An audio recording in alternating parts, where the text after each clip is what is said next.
Paranormal Karen, she's so spooky. Paranormal Karen, funny too. Paranormal Karen, she's so spooky. Oh, and did I mention she's funny too? Yeah, cha-cha-cha. Hey everybody, welcome to Paranormal Karen. It is a hot summer. I know I'm taping this in May, but I'm predicting a hot summer. Gee, what an out on the limb prediction that is.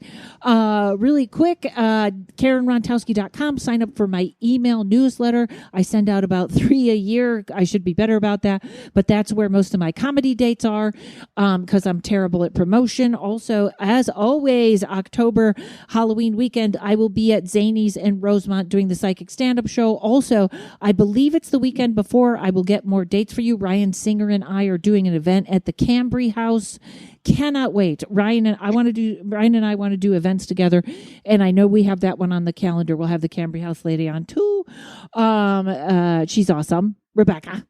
And so today, my guest today not only does so many things, but last night she gave me something called a Heartwalk, and it was fabulous. And I've never had anything done like that before, and it was so interesting. We're going to talk about that.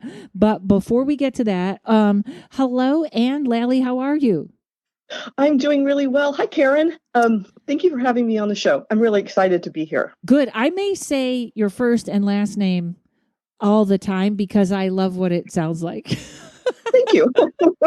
So I'll be like, hi, it's my friend Ann Lally. Meet Ann Lally. It's just fun to say. People try it at home. So Ann, you have animal communication. You do intuitive readings. You do the Heart Walk that we're going to talk about. Tell me about your journey into this paranormal trip. Yes. So, like so many kids, like I had an early trauma in my childhood. Like I was 3. And I shut down all of my intuitive faculties. This is a weird interruption. Do you remember your trauma at 3? I do. See, I find this is even an interesting topic in itself. I don't remember anything before like 5, and then I get glimpses, and then it goes right to 13. That's fascinating. Are you one of those people that remembers being in the womb? No, but I remember my sister being born, and that was when I was about 2.5. So that's my earliest. Wow. No, I remember a tornado, which was when I was 2. Oh, that's exciting. I probably not for a 2-year-old, but no, you were freaky.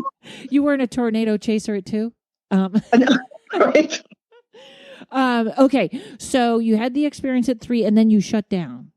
Yes, I shut down and was kind of I was disassociated from my body and kind of bulling the china shop my way through adolescence. I was in high school and I collapsed one day because I did not know I had the flu. Like wow. I was that disassociated.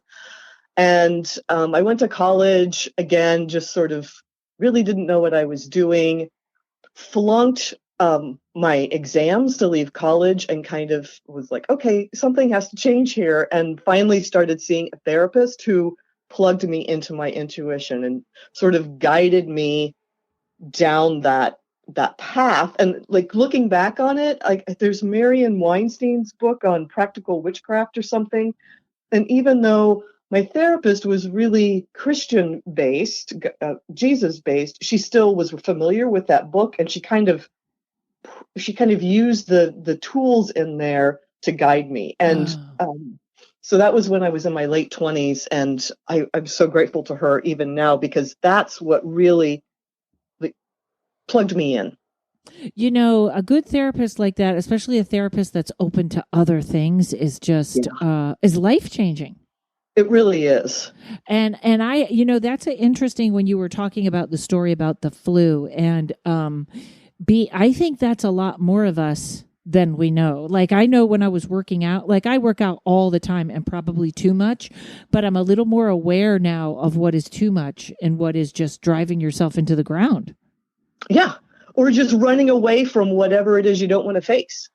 Yeah. And that is an interesting topic in itself, being disassociated from your body. And I think it's happening a lot more than we know. And it's, even, I don't know how this analogy just popped into my head, but the poor guys that fight, they have to be trained to like our soldiers They have to Oh be, my, right? yeah. Everything, whether it's not to feel bad if you shoot someone, or it's quite astonishing. But okay, so she helped you get in touch with your intuition. Now, did you have a different job? Were you like were you know how sometimes our jobs are our title? Were you doing Yes. anything specific? So I was trained as a librarian. I love that. Isn't librarian really hard? Like you got to go to college and stuff, right? Yeah, you do. It's not just checking books in and out. It's what's interesting to me though is that in the Robin Wood tarot deck, Mm-hmm. my card is the High Priestess, and the High Priestess is holding a crystal ball and a book. Yes, yes. Well, she's the Toro, I guess, Torah in this, but that's amazing. Yeah, that's fantastic. Yeah. So being a librarian, that would obviously lead to a mind of curiosity, correct? Absolutely. And like really like helping people discover what it is that they need, or what they're really looking for when you're working with them in the library. And that's kind of what I do with the Heartwalks and the intuitive counseling as well. Yeah. So when did you open, like, how was that transition from librarian to intuitive counselor? How did that, how did that Right. go? So I started taking shamanic practitioner classes when about 15 years ago now. And that was because I was like, okay, I'm going to be a librarian and I'm going to do this work. And then I was like, I'm not really very happy doing this.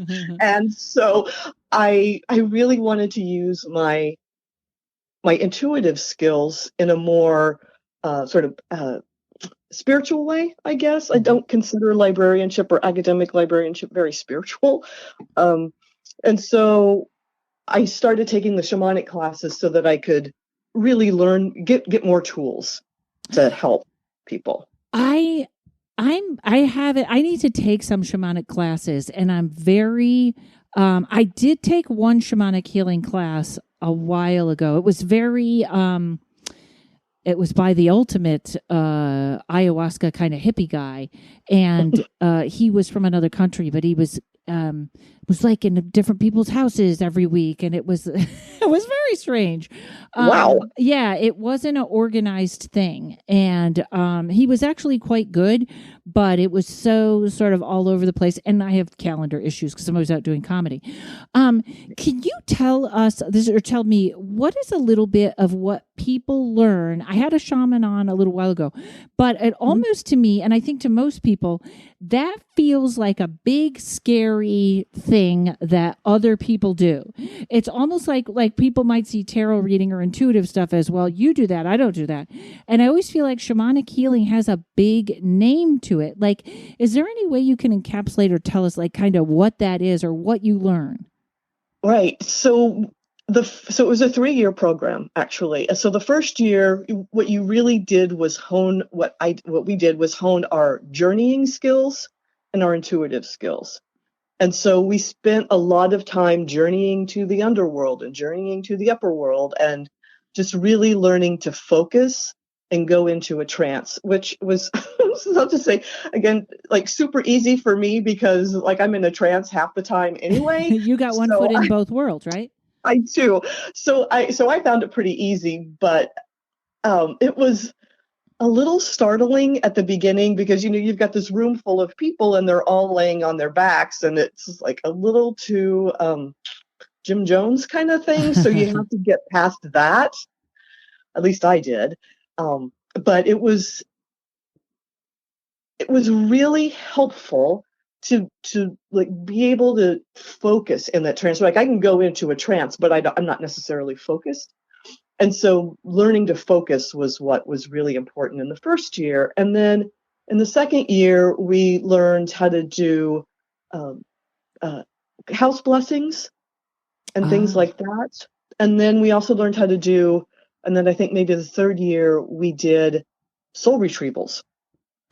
Now, okay, I know we're way off topic, but soul retrieval is just that's a do you still do that, first of all? I do still do that. It's where, like, if you have so I'll use an example from one of my clients. She was in a car accident, and she came to me because she's like, I don't know what's going on in my life. Nothing seems to be working. So I did a soul retrieval for her, and she was sitting in a tree by the crash site, like this part of her that had split off because it didn't feel safe was Oh. sitting in a tree by a crash site, and the moon was out. And I told her what I saw, and she was like, yeah, that's exactly what it looked like. And so then I had a conversation with the piece that was in the tree, telling her what the person's life was like now, what she had done to become more safe, and how she was living her life, and the things that she was enjoying, and how she was interested in having this piece come back. And so that piece did come back, and she told me about 6 months later, she's like, that changed my life. And I was like, oh, good. That's what I want to have happen. Wow. So this is where they talk about us fragmenting off. Yes. Wow. All right. I'm kind of fascinated. All right. So this is this is why I love this podcast, because this wasn't even where we're going. And I'm already like, know, okay. right? Whoops. Siri started talking. I was trying to, I have an iPad that is suffering from low battery, and I tried to turn it off, and then Siri started yelling. So, now, so does everybody pretty much have their soul fragmented right now? And is it always trauma, or sometimes is it good reasons? Like, should we all be doing a soul retrieval? Yes, I think most people could benefit from a soul retrieval. My experience has not been that it splits off to stay in a good place. The good places stay with you. Like, if you had a grandmother that really loved you, and you sat on her lap and you baked cookies and all of that, that's still with you. Right. But if your brothers kill your cat, or you're in a car accident as a young kid, all of those, you're like, okay, that's not safe here. I'm out. Boop. And so it's a piece that splits off.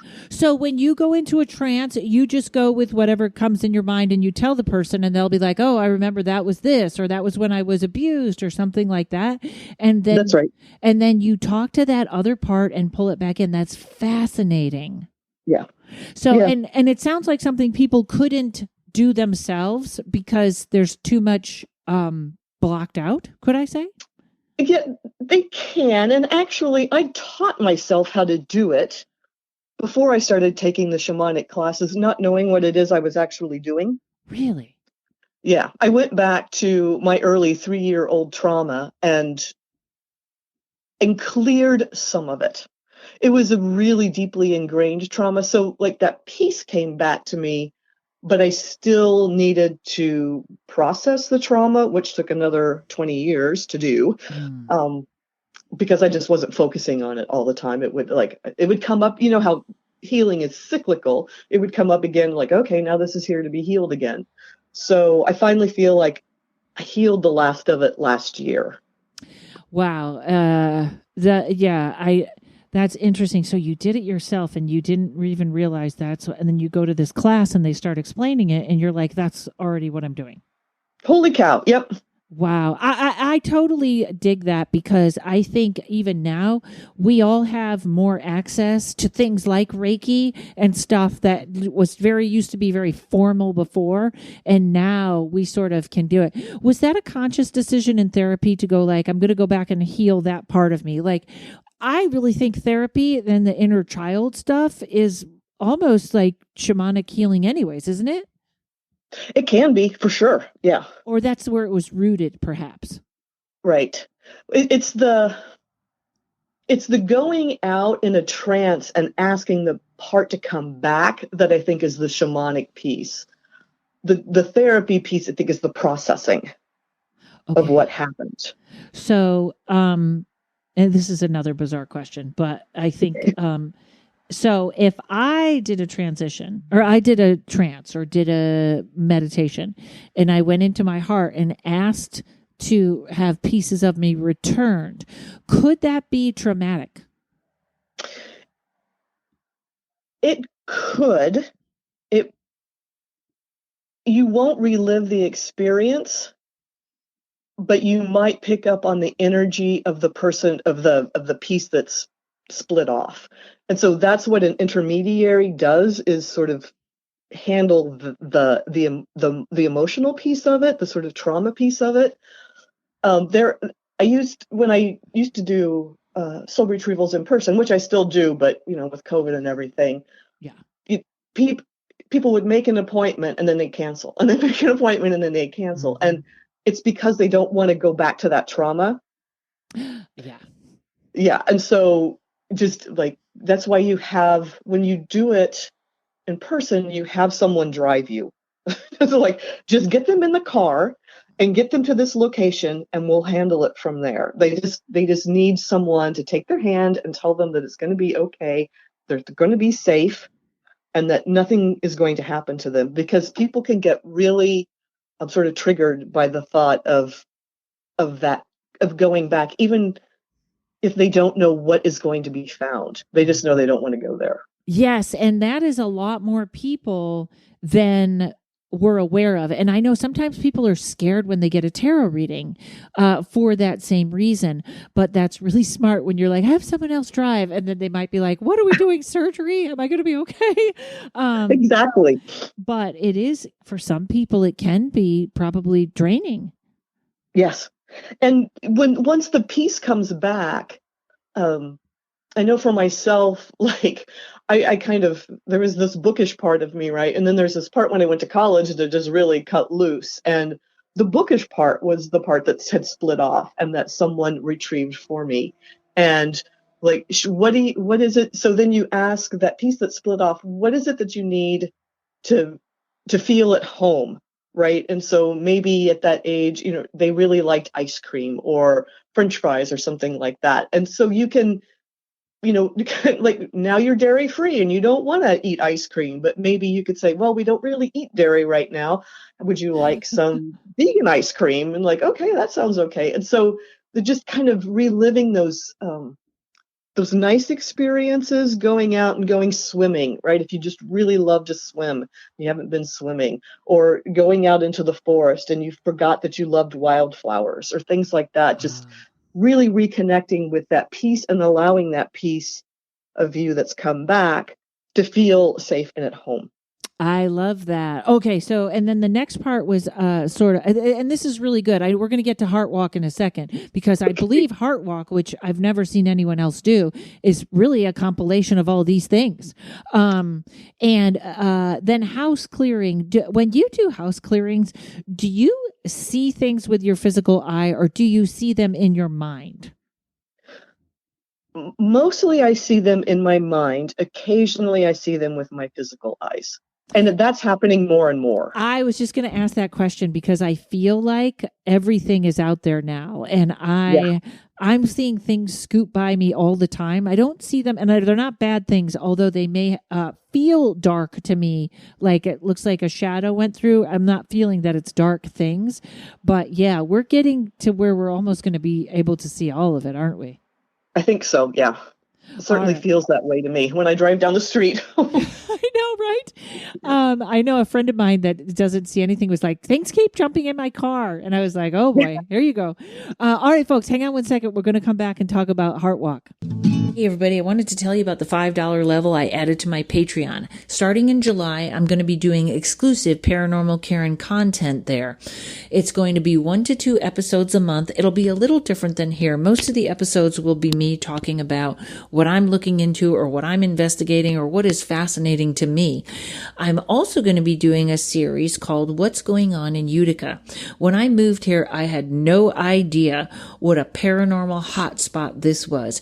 People started telling me about the hauntings in their homes, and I was shocked. I have never heard stories like this, and I've been doing this about 30 years. Historically, this area is fascinating, with everything from the Underground Railroad to horrible Civil War battles to even the mob moving in at one point. And I'm also going to be covering a lot of true crime out here. I have never done that, but the stories out here, the unsolved murders, are so crazy. this place makes Los Angeles look like a kid's playground. So go to Patreon.com/Rontowski and you can sign up for the $5 Paranormal Karen level, or you can sign up for some extra tarot stuff while you're there. All right, back to the show. So you and I were talking off because you were saying the difference between a shamanic practitioner and a shaman. It's kind of a big deal, right? It is, yeah. My teacher basically said, if a white person tells you they're a shaman, turn around and walk the other direction. I love that, but like I always feel like a shaman, like weren't shamans actually people that had to heal themselves? Like they had to be very sick originally and kind of use alchemy and fix themselves? I don't know. I know that the term comes from Siberia. And I think it's the Chukchi people who use the term shaman for the work that they do. I don't know enough about the history of it to actually opine on that. Yeah. Right. And you were saying how you've never done ayahuasca or mushrooms, which really does not have to be a part of the shamanic practice, does it? No, it doesn't. You know, I seem to do okay without it. Yeah. And, you know, although I like those things right now, I feel like now is not the time for me to do them. Yep. I was going to do DMT about 5 years ago, and I talked to someone about it, and she's like, it's not going to harm you, but it's really maybe going to send you down a path that isn't what you want right now. And I was like, okay, I accept that. And so I never ended up doing it. Well, I also have a weird thing about it's not the time to leave your body right now. Oh God. Yeah. Do you know what I mean? And I don't mean like astral projecting where you know what you're doing or when you're sleeping and stuff, but I'm trying not to do, I guess anesthesia, which don't be afraid, folks, if you need to have a surgery. If you have to have a surgery, have a surgery. Tell your guides, hey, watch out for me. It's going to be fine. But for I just feel like I don't need that right now. Yeah. It's maybe not the time to explore. Yes. And that's for me. That's not for everyone. Because I know a lot of people out there right now are doing like weekends and stuff right now. And I think they're doing great. But for me, I just felt like, plus I'm also, as you know, one of those people that goes to the darker side. So, right. For somebody like me that dances on that line, it's probably not the best idea. There'll be a time when it'll be fine, but not right now. So now you last night gave me a Heartwalk, and it was so fascinating. And I almost want you start explaining from your end what you do when people hire you for a Heartwalk. Yes. So if the heart is like the 0 point of spirit in your body, and it is actually more powerful than your brain. And if you can get into heart coherence, your life will be orders of magnitude better. Because when the brain's running the show, it's kind of reacting to everything out there, and its job is to keep you safe, right? Especially, right, your amygdala. But when you're in your heart, its job is to connect you to spirit, connect you to who you are, and to help you stay grounded and be love and project that out into the world. So the other thing that it does, and this is coming from folks like Heart Math Institute, but the other thing that it does is that it holds all of your hopes and dreams. And so, like I talked about with this early trauma, people were like, what did you love doing when you were a kid? And I have no idea, right? Playing with Barbies? I don't know. I like trying to get you to like, how do you find your happiness and whatever, and in this as later in life. And I was just, again, so disconnected from the past that I couldn't even imagine that. So when the first one I ever had, they were like, oh, there's this flute in the corner and you really wanted to play the flute. It turns out I did really want to play the flute, and I had forgotten about that. And there's a little girl here, and she's holding one of those pens with a big feather on it, and she tells me that she's a poet. like, wow, that's super interesting. I write terrible poetry, but that doesn't mean I can't be a poet, right? I'm just a Right. terrible poet. So it can reconnect you. It can show you. So the other thing that happened is when I had it done, someone was standing outside and she said, it has these really heavy oak doors and it's not letting me in. I need your permission to enter. And so I actually had to consciously go into my heart and open it and allow someone to come in. And this was, again, probably 15 years ago when I had this done. And so just even that was like, oh, I need to do some work with my heart, right? There's clearly something going on. It's closed. There's heavy oaken doors. No one's getting in. And then she said, and then when I got inside, there was this beautiful ice crystal. I'm like, okay.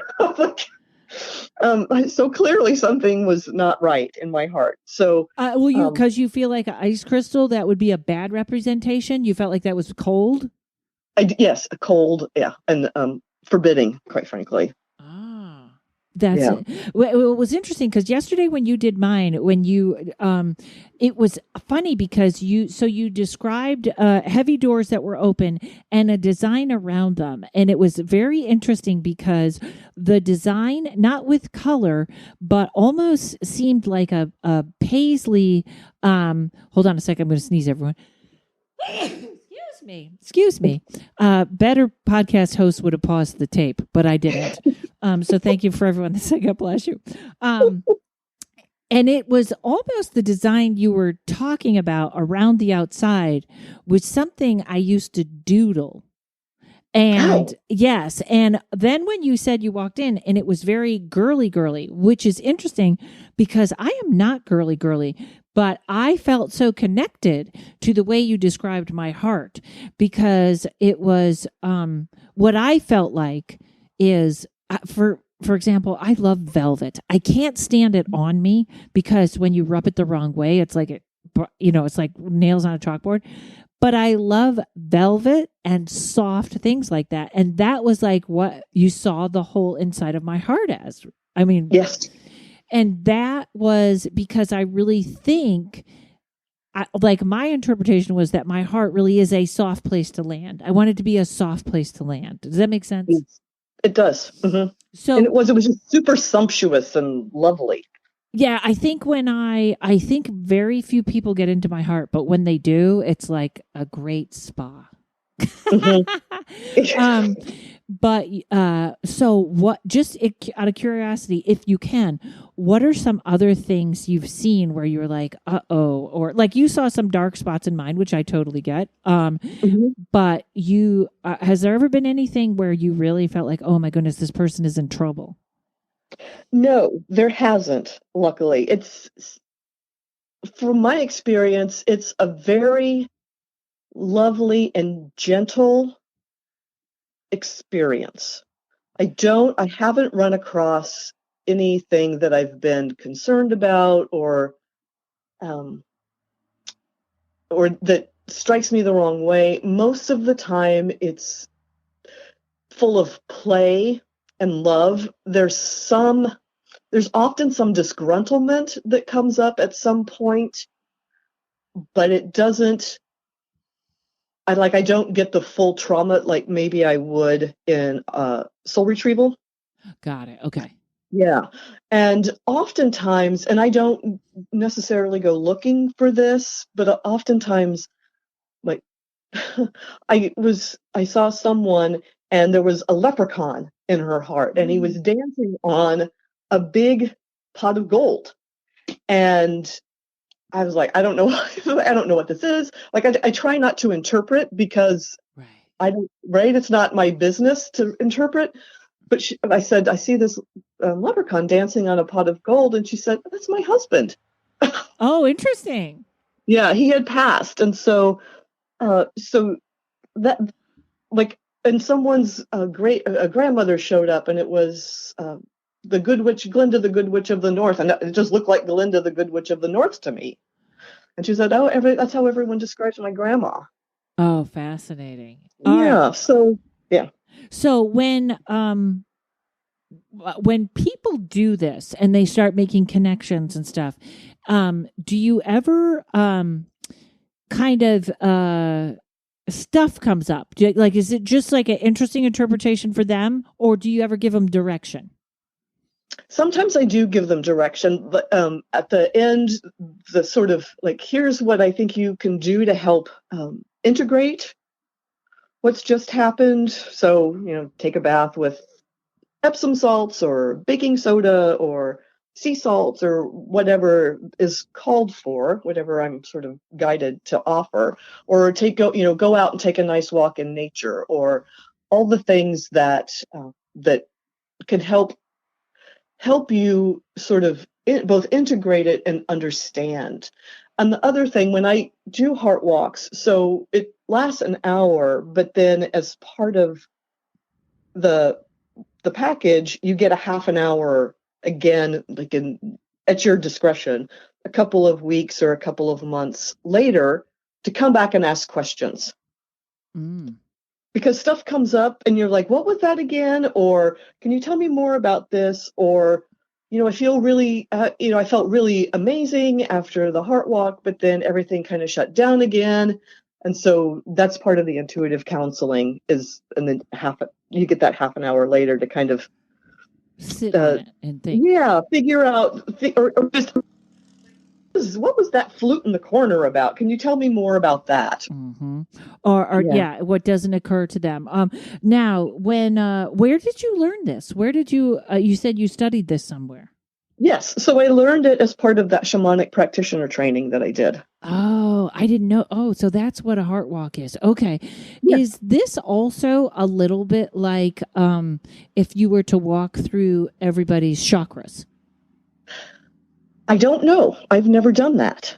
Okay. I wonder if that, like, it's really interesting to me, especially with all the stuff I'm listening to right now about, I think I'm going to do a tarot class on this in my Patreon, which is about the what we're attached to with each chakra. And I think my friend Renee does that, but, it's just an interesting thing. And is it ever like the woman that thought her husband was the leprechaun? What made her think that? Was he Irish? Was he like, did he have gold? What made her like put that symbolism on him?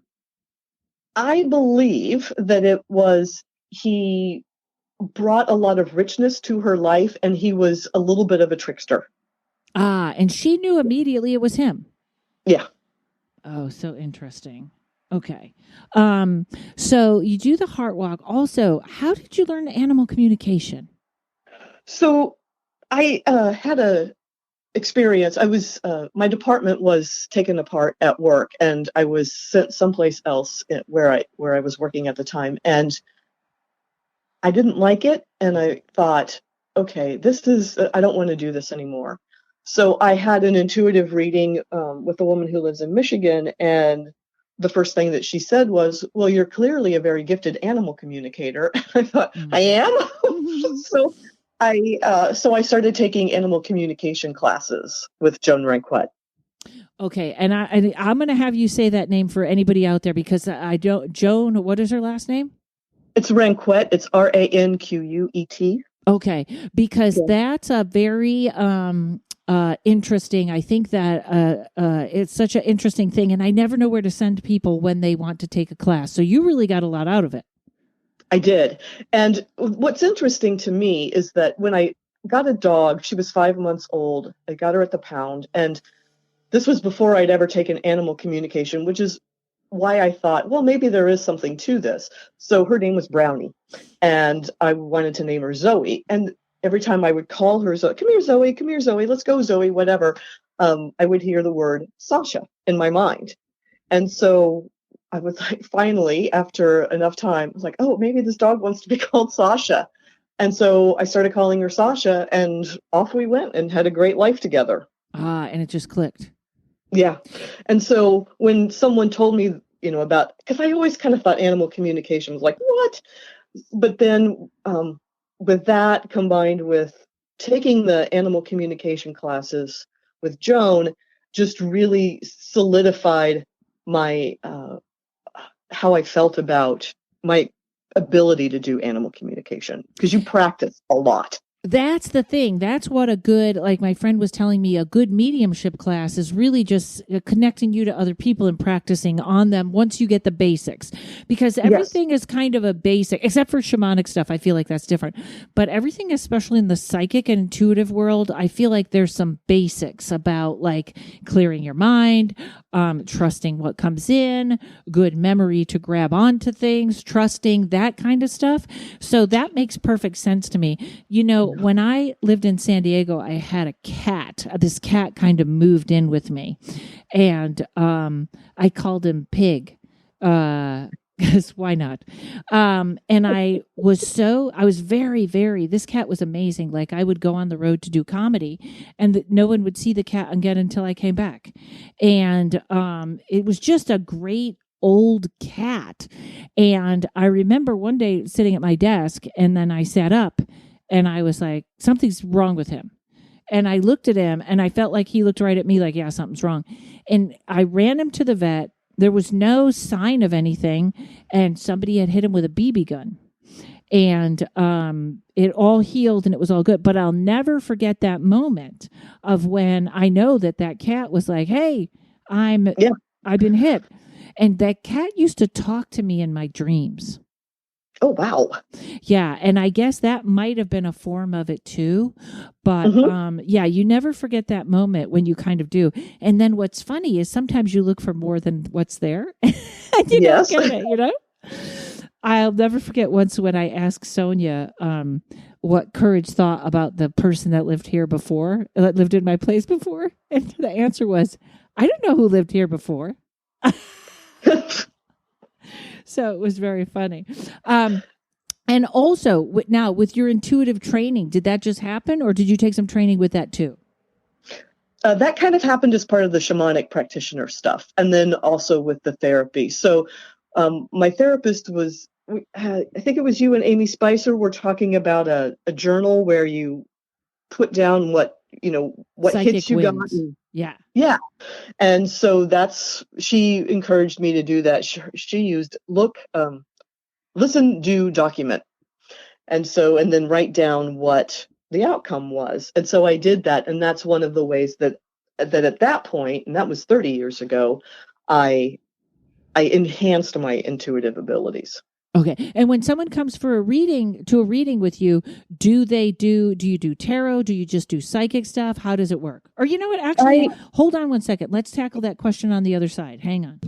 This upcoming event is not affiliated with, however, is supported by Just a Ring. Now, back to your regularly scheduled alien programming. Hey, Clark, have you heard about this alien school field trip, August 12th to 14th this summer? Oh, Twiddle, did you forget we're taking the ship to Starstruck Farm in Lebanon, Tennessee? Yeah, and did you hear about all the places to stay? There's triangle houses, in-horse stall hotels, and twig homes, or you can just pitch a tent. Yes, there'll be food accommodations, restful spaces, and a weekend of spiritual fun. Oh, I know! Like the show with Karen, and music, and energy exchanges, and bonfires, and classes, and just rolling around in the grass with all my alien friends. Don't forget the Supermoon event. I'm gonna buy so many souvenirs from the market they're having. Just imagine the vibration we're all going to leave behind with the blessing of the land. I know, I'm so excited for all the dimensions to be in one place. Well, we need as much of the collective to go as possible, so more of us beings can tag along. Get your human vessel over to www.alienschoolfieldtrip.com. Book your lodging and tickets now. Okay, so tell me what an intuitive reading is for you. Right. So an intuitive reading is you asking me questions and me getting intuitive hits about what is being communicated from spirit. So in the shamanic practitioner thing, they say you become a hollow bone for spirit, so that it's not you interpreting what's being said. It's just, here's what I'm hearing, and you just kind of you just put it out there. Right. I like that interpretation of hollow bone. So it's just being empty, correct? Yes, exactly. Did you? So that's actually how people levitate. Isn't that? Have you ever heard of this? I haven't. So I was talking to Jessa about this, and then I kept looking it up, and a couple of people knew that levitation has to do with being so empty that you float, like real levitation, not like whatever, I don't know what Chris Angel does, but real levitation is about being empty like that. That has to be where the practice comes in, isn't it? Yes. Yeah. Okay. That's a really interesting, just to be an empty vessel and then the information comes in.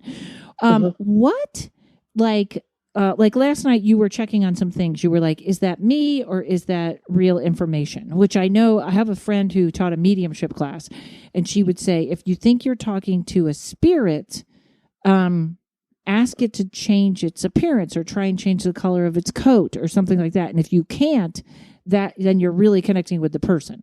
Yes. And so when you do that, how do you know that it is you or isn't you? So if it is me and I ask, is this me? It'll go away. Oh, great. Okay. Yeah. Yeah. I'm just going to say. Sure. Go ahead. Okay.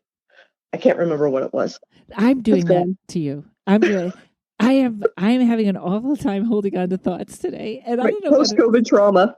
Yes. Well, mine. I don't even have the excuse to say post-COVID. I just it's really interesting how I've been doing all my podcasts like in one weekend. I'll do a whole month in one weekend, and it's unbelievable how they really do get like I think it's thinking so much and focusing so much. I do get like kind of forget words, and then I impress that upon you, and then you can't remember what you're going to say. Right. It's because I'm in your energy. We're in each other's energy, right? Right. And I do think that's a thing. I think as an empath, telepathy is not just picking up thoughts. It's also picking up if that other person is foggy or being around someone who's sick and all of a sudden you don't feel sick. Or you do feel sick. Do you ever have that problem as like an empath? No, not anymore. I used to, but I've become much better at my energetic boundaries. And I was working because I was seeing an energy healer, and he was like, what is going on? He was just like, there's all this goo in my energy field. And he said, it's a guy, right? So he said, I used to like create this energy field around me, and it was crystals and titanium reinforced steel and all of this like just really sort of manly barrier around him in his energy field. And he said things were just always breaking through until he figured out that he could take an unassailable belief that he had. And it was a belief that no one could convince him otherwise. It had to be just so solid that he plugged his energy field into that, and he's like, it just hums along and I don't have any problems. And so, yeah. Just in the last episode I taped, I asked people to post different ways, because this is actually a really important thing that I think people need to know right now. I'm a little confused. What was the belief, or what does he mean by that? Right. So in his case, the belief was there is a battle between good and evil on this planet. And that was it. He tuned into that. Okay. Yep. Because no one could convince him otherwise. Oh, and that works. Right. Okay. So let's change that to something else. My belief is that anyone can do anything they set their mind to. Yeah. So I picture myself plugged into that belief, and then it just lights up. Yeah. Interesting. Wow. So that's what you use. And so, yeah, that's what I use. And when I was working with him, I said, what about I love my cat. No one could convince me otherwise that I didn't love my cat, right? And he was like, no, I don't think you want to rely on another being for your energy field. I was like, you're right. Never mind. So I didn't use that. Okay. So can I ask what you use? Yeah. What I use is, I don't know what's going on. Right? In the world, there's so many conflicting stories and conflicting ideas and opinions and whatever. And I cannot fathom what's going on out in the world. And It just hums right along because no one could convince me otherwise. Oh, that's interesting. And by world, do you mean like the news or like the alien Yeah. world or just the whole thing? Just the whole thing. I understand it with the news. I get, yeah, that's even, what's the real story? Because everyone's telling their own story. Yeah. Fascinating. Okay. So people need to plug it. Do you have any other like techniques for empaths or people other than the usual, get in a bubble or whatever? Like, I feel like that stuff's not working. I think that guy had it right, that he had all these fancy things and they didn't work. So I have a friend who does EMF mitigation, and she's also a Reiki healer. EMF mitigation, you mean she gets how much EMF is in a home? Yep, she has a little meter, and she'll come in, and people are having health problems, so she'll come in with her meter and say, you've got a smart meter on the outside. Yeah, okay. Yeah, here's, and so she'll offer things that they can do in their homes. And that's like a regular job. That's not a metaphysical job, right? That's right. Yeah. She must be unbelievably busy now with 5G. I know she is. Yeah. Okay. But I was still getting like occasional sort of goo in my energy field, and she does a lot of muscle testing. Mm-hmm. And she was like, "Come over here and stand next to your wall." So I did, and she just put my arm out and just my arm went right down. She said, "You're getting stress from the electrical in your wall. So if you put a little piece of copper down just at the base of your wall where your bed is, that won't happen anymore." And sure enough, it's gotten much better. Oh, that's and interesting. I sleep better. Okay. Yeah. That's pretty fascinating on a couple of levels. And one of them being, I just listened to a guy that was talking all about 5G on some, he was on another podcast, and mostly what he said was really good. By the way, I apologize about the traffic, people. There's a lot of motorcycles making weird noises. So if you're hearing that, whatever, I apologize. I can't cut it out. I guess I'll have to find a new room I thought when I left LA, it was so quiet. And now I open the window and it's like, nope. It's interesting because he was talking about, how sometimes if you're building a home, you can literally put chicken wire in the walls and it'll block most of the EMF. That's because it's copper, right? I think so. And you could kind of create a Faraday cage. What is that?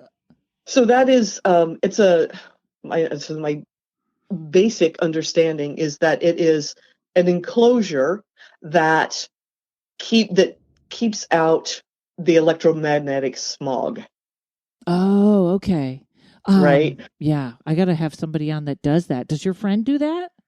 She doesn't do the Faraday cage stuff. She does more just basic mitigation, like put copper down here, or get yourself, what is it called, a total shield, or put some organite or some shungite. She's big into shungite on your electrical meter, that kind of thing. Yeah. We've done so many shows on shungite. Yeah. You talked to Derek. Yes. And it's so funny because I literally finally saw a video on YouTube and debunking the shungite. And so what the guy does is he puts his EMF meter next to the phone and goes, okay, all this is coming out. Now I put my shungite between the phone and the meter. And he goes, see, now the meter doesn't work. And I was like, so it's working. Right. I was like, I don't understand how you don't, it just was crazy. It was just crazy. But, yeah, that's very interesting, because I think, on this podcast that I listened to, the guy was talking about problems with Los Angeles, and it wasn't just 5G and all the 5G towers. It was about all the broadcasting that is coming out of there. And I do have to say, when I left there, I was talking to a friend of mine that recently had gone out too, and we both love Los Angeles. I love Los Angeles, but there was like a buzz, an underlying hum or buzz that went away. Yeah. Yeah, because it's just too much. So, and that's great that you got rid of it. So, so tell us a little more about all your different services. Like, how do people book you? Where do they find you? All that stuff. Right. So I actually have two websites. One is called anancientconversation.com. Okay. And the other one is Heartwalk ceremonies. And because Heartwalk ceremonies are kind of not many people know about them, I wanted a separate place to describe them. But I do like the intuitive readings, and I do energy healing. I've done lots of energy healing on animals. I do EFT on both the humans and animals, and have had great success with that, with sort of helping to modify behaviors of animals, just to kind of steer them from digging holes to being a rat catcher, right? Sort of. What's EFT? Emotional freedom technique, the tapping thing that like Nick Mortner does. Yes. Mhm. My therapist uses that Yeah. quite well. That and the muscle testing. Do you do muscle testing? I do not do muscle testing myself. Okay, that's a very tricky thing. It is. And I can't tell because I know the way you can do it for yourself, but it doesn't quite work as well for me. I don't know. My therapist does it so well. Yep. But it is a weird, tricky thing. But you do the tapping on the animals. Do the animals ever get upset? I don't tend to tap directly on them. I will often say, let's say the dog's name is Sasha. I am Sasha, I am Sasha, I am Sasha. And then I'll tap on myself to clear it. And so that way I can tell when things are shifting and when it's time. So I kind of start with tapping the unpreferred behavior. And when I feel that kind of shift, then I start tapping in the preferred behavior.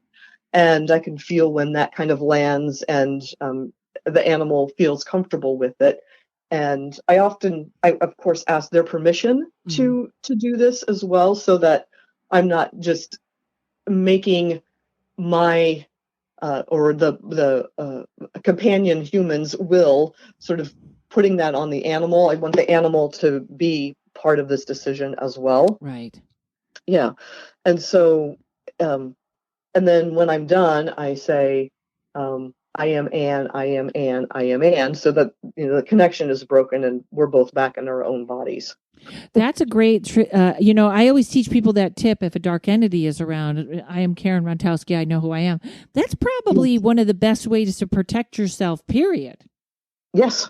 Mm-hmm. Even setting up that, that is a great way for protection. Okay, I'm going to put that on my list too. I'm trying to find other ways than the same standard ways that people can get grounded or do that. So that sounds fantastic. Now, doing the tapping and stuff like that on the animals, the animals react a lot quicker than people, don't they? They do. Mm-hmm. Do you find it easier to communicate or read for animals than to do intuitive stuff with people? Because people are so complex and in a lot of their own way. Yes, exactly. Yeah, most of the time animals are pretty forthcoming. That's interesting. What is the most surprising thing an animal has told you? I think the most so the most surprising thing that an animal has told me is that they want to just to be, it was a cat, of course, just to be sort of a pill. They wanted to lock their human out of the house. They could get back in. Because the cat thought that was funny? Yes. Oh my God. Was the person having boundary issues? Was that why the cat was like, get out? I think it was just because the cat was a cat. Oh, that's funny. Do they ever show you what they see? Like I know one time, and this almost never happened. Courage was not a barker, not at all. So if he was barking at something, I think only twice in 18 years did I see that. And one time he did it in our bedroom and I was like, okay, what's there? And he literally described to Sonia, he said the aliens were always there. He was like all the time. And I don't even know what that meant, but he described literally a man's body with the head of a bird, which she didn't know what that was, which I asked Tommy, my demonologist friend, and he said it sounds like the Anunnaki showed up. Right. Do they ever have weird things like that show up? I haven't had, I do see pictures. They show me pictures, but I haven't had anything like that show up. But at the same time, no one has asked me, like, why is this dog all of a sudden started barking? Or why are they now hiding under the bed? Right. So they never really ask what's in the house. That's very interesting. I think that's going to happen now. I think I opened a can of worms for you. I know. All right. Awesome. So just to repeat, Ann, tell everybody where they can find you. Right. So I have one website called anancientconversation.com, and my other website is heartwalkceremonies.com. Fantastic. Thank you, Ann. And all that will be in the show notes. Great. Thank you so much, Karen. This was fun. Good. And I loved my Heartwalk that we did last night. It was really, really, I still have 3 pages of notes I'm looking at. So it was fantastic. That's great. Thank you. Awesome. And thanks to Mike at Uno Rising Media. Folks, sign up for my email list at karenrontowski.com, and we'll see you next week. Paranormal Karen. She's a spooky kind of queen. Paranormal Karen.